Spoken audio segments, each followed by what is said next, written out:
ओम शांति।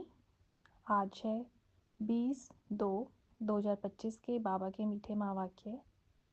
मीठे बच्चे, अब विकारों का दान दो तो ग्रहण उतर जाए और ये तमो प्रधान दुनिया सतो प्रधान बने।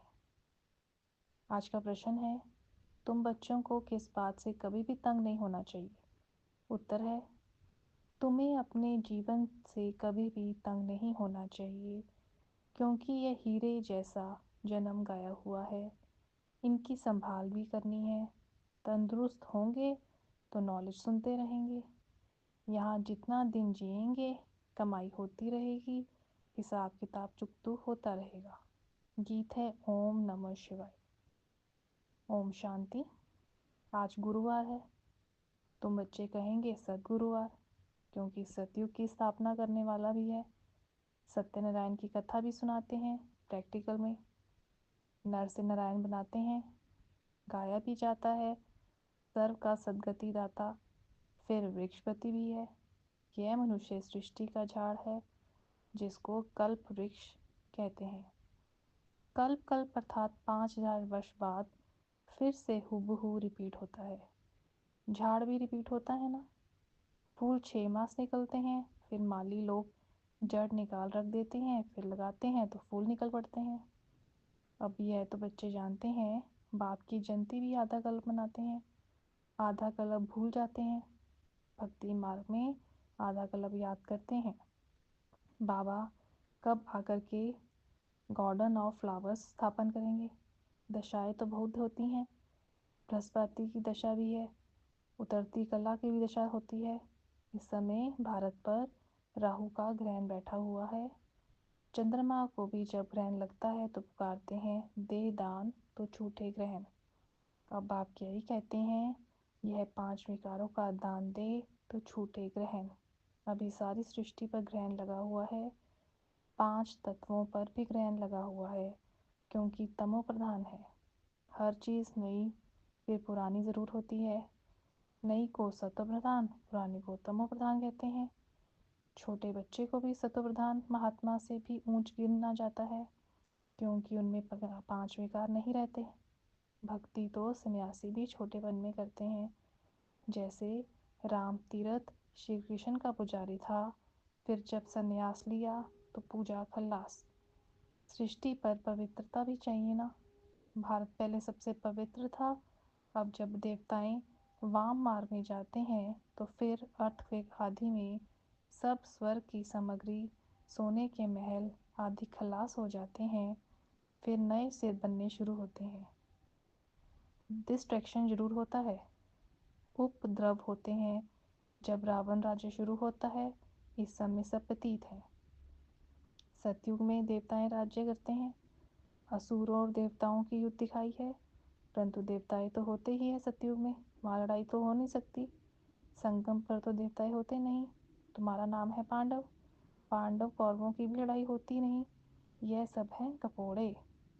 कितना बड़ा झाड़ है, कितने अथाह पत्ते हैं, उनका हिसाब थोड़ी कोई निकाल सकते हैं। संगम पर तो देवताएं होते नहीं। बाप बैठ आत्माओं को समझाते हैं। आत्मा ही सुनकर कांड हिलाती है। हम आत्मा है, बाबा हमको पढ़ाते हैं, यह पक्का करना है। बाप हम पतित से पावन बनाते हैं। आत्मा में ही अच्छे व बुरे संस्कार होते हैं। आत्मा ऑर्गन्स द्वारा कहती है हमको बाबा पढ़ाते हैं। बाप कहते हैं हमको भी ऑर्गन्स चाहिए, जिससे समझाऊं। आत्मा को खुशी होती है। बाबा हर 5000 वर्ष बाद आते हैं हमको सुनाने। तुम तो सामने बैठे हो ना, मधुबन की ही महिमा है। आत्माओं का बाप तो वह है ना, सब उनको बुलाते हैं। तुमको यहाँ सम्मुख बैठने में मज़ा आता है, परंतु यहाँ सब तो रह नहीं सकते। अपनी कारोबार सर्विस आदि को भी देखना है। आत्माएं सागर के पास आती हैं, धारण कर फिर जाएं, औरों को सुनाना है। नहीं तो औरों का कल्याण कैसे करेंगे? योगी और ज्ञानी तू आत्मा को शौक रहता है, हम जाकर औरों को भी समझाएं। अब शिव जयंती मनाई जाती है ना। भगवानु आज है। भगवानु आज श्री कृष्ण के लिए नहीं कह सकते, वह तो है दैवी गुणों वाला मनुष्य, डिटिज्म कहा जाता है। अब बच्चे यह तो समझ गए हैं कि अभी देवी देवता धर्म नहीं है, स्थापन हो रही है। तुम ऐसे नहीं कहेंगे कि हम अभी देवी देवता धर्म के हैं, नहीं। अभी तुम ब्राह्मण धर्म के हो, देवी देवता धर्म के बन रहे हो। देवताओं का परछाया इस पतित सृष्टि पर नहीं पड़ सकता। इसमें देवताएं आ ना सकें। तुम्हारे लिए नई दुनिया चाहिए। लक्ष्मी की पूजा करते हैं तो घर की कितनी सफाई करते हैं। अब इस सृष्टि की भी कितनी सफाई होनी है। सारी पुरानी दुनिया ही खत्म हो जानी है। लक्ष्मी से मनुष्य धन ही मांगते हैं। लक्ष्मी बड़ी या जगत अम्बा बड़ी। अम्बा अम्बा के मंदिर में बहुत हैं।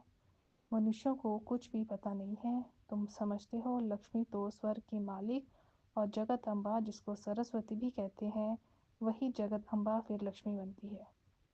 तुम्हारा पद ऊंचा है, देवताओं का पद कम है। ऊंचते ऊंच तो ब्राह्मण चोटी है ना। तुम हो सबसे ऊंच। तुम्हारी महिमा है सरस्वती जगत अम्बा। उनसे क्या मिलता है? सृष्टि की बादशाही। वहाँ तुम धनवान बनते हो, विश्व का राज्य मिलता है, फिर गरीब बनते हो। भक्ति मार्ग शुरू होता है, फिर लक्ष्मी को याद करते हैं। हर वर्ष लक्ष्मी की पूजा भी होती है। लक्ष्मी को हर वर्ष बुलाते हैं।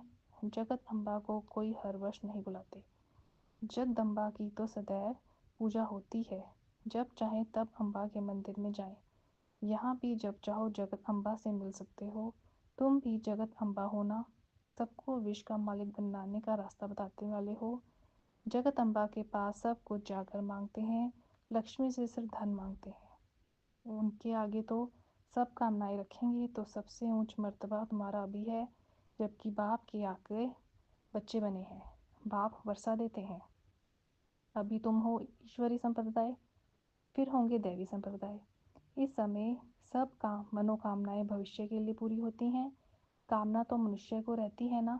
तुम्हारी सब कामनाएं पूरी होती हैं। यह तो है आसुरी दुनिया। बच्चे देखो कितना पैदा करते हैं। तुम बच्चों को तो साक्षात्कार कराया जाता है। सत्युग में कैसे श्री कृष्ण का जन्म होता है। वहाँ तो सब कायदे से होता है। दुख का नाम ही नहीं रहता। उनको कहा ही जाता है सुखधाम। तुमने अनेक बार सुख के पास किए हैं, अनेक बार हार खाई है और जीत भी पाई है। अभी स्मृति आई है कि हमको बाबा पढ़ाते हैं। स्कूल में नॉलेज पढ़ते हैं, साथ साथ मैनर्स भी सीखते हैं ना। वहाँ कोई इन लक्ष्मी नारायण जैसे मैनर्स नहीं सीखते हैं। अभी तुम देवी गुण धारण करते हो, महिमा भी उनकी ही गाते हैं, सर्वगुण संपन्न। तो अभी तुमको ऐसा बनना है। तुम बच्चों को अपनी इस लाइफ से कभी तंग नहीं होना चाहिए, क्योंकि ये हीरे जैसा जन्म गाया हुआ है। इनकी संभाल भी करनी होती है। तंदुरुस्त होंगे तो नॉलेज सुनते रहेंगे। बीमारी में भी सुन सकते हो, बाप को याद कर सकते हो। यहाँ जितना दिन जिएंगे सुखी रहेंगे। कमाई होती रहेगी, हिसाब किताब चुकतू होता रहेगा। बच्चे कहते हैं बाबा सत्युग कब आएगा, यह बहुत गंदी दुनिया है। बाप कहते हैं अरे पहले कर्मातीत अवस्था तो बनाओ, जितना हो सके पुरुषार्थ करते रहो। बच्चों को सिखलाना चाहिए शिव बाबा को याद करो। यह है अव्यभिचारी याद। एक शिव की भक्ति करना, वह है अव्यभिचारी भक्ति, सतो प्रधान भक्ति। फिर देवी देवताओं को याद करना, वह है सतो भक्ति। बाप कहते हैं उठते बैठते मुझे याद करो। बच्चे ही बुलाते हैं हे पतित पावन, हे लिबरेटर, हे गाइड। यह आत्मा ने कहा है। बच्चे याद करते हैं। आप अभी स्मृति दिलाते हैं, तुम याद करते आए हो। हे दुख हरता सुख करता हो, आकर दुख से छुड़ाओ, लिबरेट करो, शांति धाम में ले जाओ। बाप कहते हैं मैं तुमको शांति धाम में ले जाऊंगा, फिर सुख धाम में तुमको साथ नहीं लेता हूँ, साथ अभी ही देता हूँ। सभी आत्माओं को घर ले जाता हूँ। मेरा भी पढ़ाने का साथ है और फिर वापस घर ले जाने का साथ है। बस मैं अपना परिचय तुम बच्चों को अच्छी रीति बैठ सुनाता हूँ। जैसे जैसे जो पुरुषार्थ करेंगे उस अनुसार फिर वहाँ पा पाएंगे। समझ तो बाप बहुत देते हैं। जितना हो सके मुझे याद करो तो विक्रम विनाश होंगे और उड़ने के पंख मिल जाएंगे। आत्मा कोई ऐसा पंख नहीं है। आत्मा एक छोटी बिंदी है। किसको यह पता नहीं कि आत्मा में कैसे 84 का पाठ नूंधा हुआ है। ना आत्मा का किसको परिचय है, ना परमात्मा का परिचय है। तब आप कहते हैं मैं जो हूँ जैसा हूँ मुझे भी जान नहीं सकते। मेरे द्वारा ही मुझे और मेरी रचना को जान सकते हैं। मैं ही आकर तुम बच्चों को अपना परिचय देता हूँ। आत्मा क्या है वह भी समझाता हूँ। इनको सोल रियलाइजेशन कहा जाता है। आत्मा भ्रिकुटी के बीच में रहती है। कहते भी हैं भ्रिकुटी के बीच चमकता अजब सितारा, परंतु आत्मा क्या चीज़ है बिल्कुल नहीं जानते। जब कोई कहते हैं कि आत्मा का साक्षात्कार हो, तो उन्हें समझाओ कि तुम तो कहते हो भ्रिकुटी के बीच स्टार है। स्टार को क्या देखेंगे, टीका भी स्टार का ही देते हैं, चंद्रमा भी स्टार दिखाते हैं, वास्तव में आत्मा है स्टार। अभी बाप ने समझाया है, तुम ज्ञान स्टार्स हो, बाकी वह सूर्य चांद सितारे तो मांडवों को रोशनी देने वाले हैं। वह कोई देवी देवताएं नहीं है। भक्ति मार्ग में सूर्य को भी पानी देते हैं।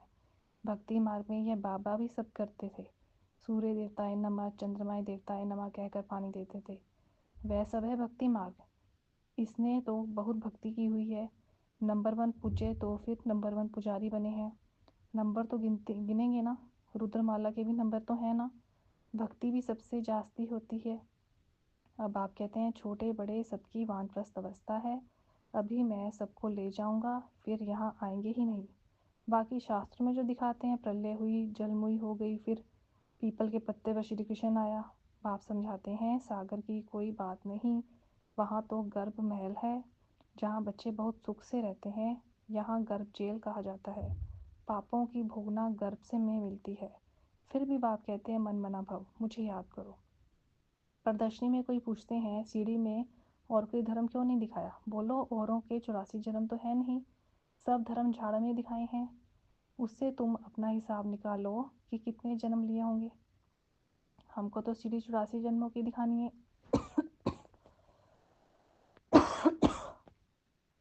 बाकी सब चक्र में और झाड़ में दिखाए हैं।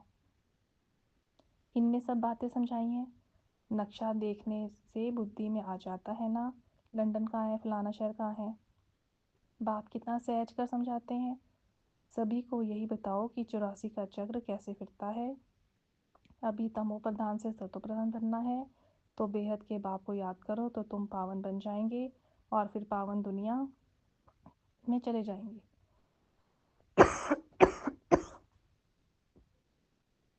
कोई तकलीफ की बात नहीं है। जितना समय मिले बाप को याद करो तो पक्की टेव पड़ जाएगी। बाकी याद में तुम दिल्ली तक पैदल जाओ तो भी थकावट नहीं होगी। सच्ची याद होगी तो देह का भान टूट जाएगा, थकावट नहीं हो सकती। पिछाड़ी में आने वाले और ही याद में दिखे जाएंगे। अच्छा, मीठे मीठे से खिलते बच्चों प्रति माता पिता बाप दादा का याद प्यार और गुड मॉर्निंग। रूहानी बाप की रूहानी बच्चों को नमस्ते। हम रूहानी बच्चों की रूहानी बाप दादा जी को याद प्यार, गुड मॉर्निंग, नमस्ते, ओम शांति, ओम शांति। शुक्रिया बाबा, शुक्रिया। धारणा के लिए मुख्य सार हैं। एक बाप की अव्यभिचारी याद में रहे देह भान को खत्म करना है। अपनी कर्मातीत अवस्था बनाने का पुरुषार्थ करना है। इस शरीर में रहते अविनाशी कमाई जमा करनी है। सेकंड है ज्ञानी तो आत्मा बन औरों की सर्विस करनी है। बाप से जो सुना उसे धारण कर दूसरों को सुनाना है। 5 विकारों का दान दे, राहु के ग्रहण से मुक्त होना है। वरदान है एक मत और एक रस अवस्था द्वारा धरनी को फलदायक बनाने वाले हिम्मतवान भव। जब आप बच्चे हिम्मतवान बनकर संगठन में एक मत और एक रस अवस्था में रहते व एक ही कार्य में लग जाते हो तो स्वयं भी सदा प्रफुल्लित रहते और धरनी को भी फलदायक बनाते हो। जैसे आजकल साइंस द्वारा अभी अभी बीज डाला, अभी अभी फल मिला, ऐसे ही साइलेंस के बल से सहज और तीव्र गति से प्रत्यक्षता देखेंगे। जब स्वयं निर्विघ्न एक बाप की लगन में मगन एक मत और एक रस रहेंगे तो अन्य आत्माएं भी स्वतः सहयोगी बनेगी और धरनी फलदायक हो जाएगी। स्लोगन है जो अभिमान को शांत समझ लेते वह निर्माण नहीं रह सकते। आज के अव्यक्त इशारे हैं एकांत प्रिय बनो और एकाग्रता को अपनाओ। एकांतवासी और रमणीकता दोनों शब्द में बहुत अंतर है, लेकिन संपूर्णता में दोनों की समानता रहे। जितना ही एकांतवासी उतना ही फिर साथ साथ रमणीकता भी हो। एकांत में रमणीकता गायब नहीं होनी चाहिए। दोनों समय समान और साथ साथ रहें। अभी अभी एकांतवासी, अभी अभी रमणीक। जितनी गंभीरता उतना ही मिलनसार भी हो। मिलनसार अर्थात सर्व के संस्कार और स्वभाव से मिलने वाले। अच्छा, ओम शांति। शुक्रिया बाबा, शुक्रिया।